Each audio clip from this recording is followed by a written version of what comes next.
নামাজের আকামতের সময় কিছু দাঁড়ায়, কিছু লোক বসে থাকে, এতে কোনটা সঠিক?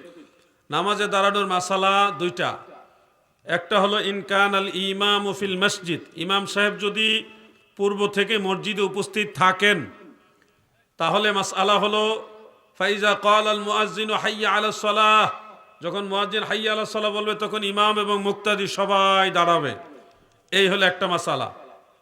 আর যদি ফাইন লাম ইয়াকুন ফিল মসজিদ, ইমাম সাহেব যদি আগের থেকে মসজিদে উপস্থিত না থাকে, ঠিক জমাতের যে টাইম ওই টাইমে ইমাম সাহেব মসজিদে আসছে, ডাইন দিক থেকে আসুক, বাম দিক থেকে আসুক, পিছন দিক থেকে আসুক, জমাত এখন শুরু হবে, এখন ইমাম সাহেব আসছে, তখন মাসালা হলো ইমাম সাহেবের আগমনকে কেন্দ্র করে তখন মুসল্লিরা দাঁড়ায় যাবে এবং মুয়াজ্জিন একামত দেওয়া শুরু করবে। হাইয়া আলাস সালার জন্য আর অপেক্ষা করবে না, ইমামকে তাজিম করবে। ইন্নামা জুইলাল ইমামু লিইউতাম্মা বিহি, ইমামকে নিযুক্ত করা হয় তার আনুগত্যের জন্য। হানাফি মাযহাবে দুইটা মাসালা আছে, আল মুহিতুল বুরহানি সহ অন্যান্য ফিকহের কিতাবে মেরকাতের মধ্যেও মাসালাটা আছে। যারা আলেম তারা এগুলি জানেন।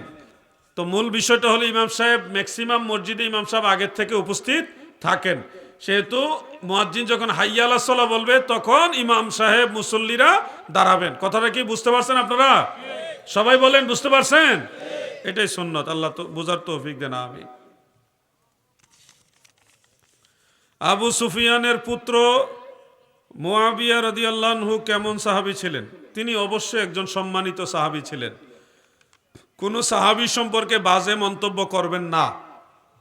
শেরে খোদা মাওলা আলী রাদিয়াল্লাহু আনহু তিনি আহলে বাইতে রাসূলের সদস্য, তিনি পাক পাঞ্জাতনের একজন। মাওলা আলী পাক পাঞ্জাতনের একজন, আহলে বাইতে রাসূলের সদস্য। ওনার মর্যাদা অনেক উপরে, খোলাফায়ে রাশিদিনের অন্তর্ভুক্ত তিনি। ওনার মর্যাদা অনেক বড়।